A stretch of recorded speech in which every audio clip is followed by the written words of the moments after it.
Hello guys, जय Maharashtra. Big बॉसच्या घरातून खूप मोठी बातमी आली की रितेश सरांनी वैभवची खूप खेचली आहे।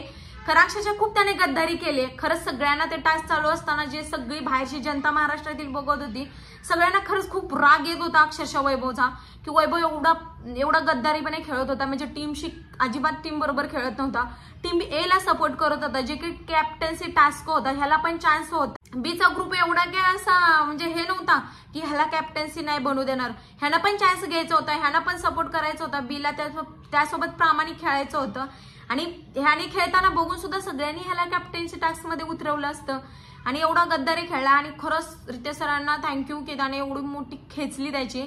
आणि प्लस सूरजचं पण खूप मोठं कौतुक झालंय। आणि एवढं सांगायचंय मला की वैभवने जी खेचली ना ती खरंच भारी झालं, जनतेच्या मनासारखं झालं। कारण त्याने अक्षरशः रात्रीच्या भागामध्ये आपण पाहिलं असेल कॅप्टन्सी टास्क मध्ये सूरज एवढा नडला होता या भालूसारख्या माणसाला, म्हणजे आरबाज बरोबर नडला होता, तरी तो सूरजलाच ओरडत होता, सूरजला शिव्या पण देत होता। सगळ्यांनीच आपण ऐकले त्याने शिव्या दिलेल्या। आणि एवढा राग येत होता ना अक्षरशः जनतेच्या मनामध्ये, असं वाटत होतं आरबाजला वैभवला काय बोलू आणि काय नको, तरी पण तो आरबाजला सपोर्ट करतोय। आरबाजने काहीच नाही केलं, मोठमोठ्यानं ओरडत होता। त्याला स्वतः लाज वाटायला पाहिजे की एवढा छोटासा माणूस तो त्या आरबाजशी नडतोय कॅप्टन्सी टास्क मध्ये, एवढा प्रामाणिकपणे खेळतोय। आणि आम्हाला त्याला विचारायचं की तू काय असं प्रामाणिक खेळलाय की तू वरती उभा राहून मस्त बाल्कनीमध्ये उभा राहून मस्त सपोर्ट करत होतास, प्रामाणिकपणे खेळलाच नाहीस ना।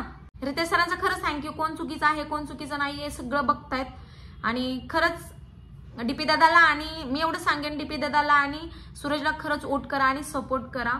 आणि ते ऑलरेडी आपल्याला पण माहिती आहे, महाराष्ट्र एवढा पेटून उठलाय दोघांसाठी, खूप सगळेजण सपोर्ट करतायत, आपण पण सगळेजण पाहतोय। आपल्याला पण माहिती आहे ते नॉमिनेट झाले तरी ते बाहेर येणार नाहीयेत, कारण महाराष्ट्र त्यांच्या पाठीशी उभं आहे। तरी पण सगळ्यांनी सपोर्ट करायला विसरू नका।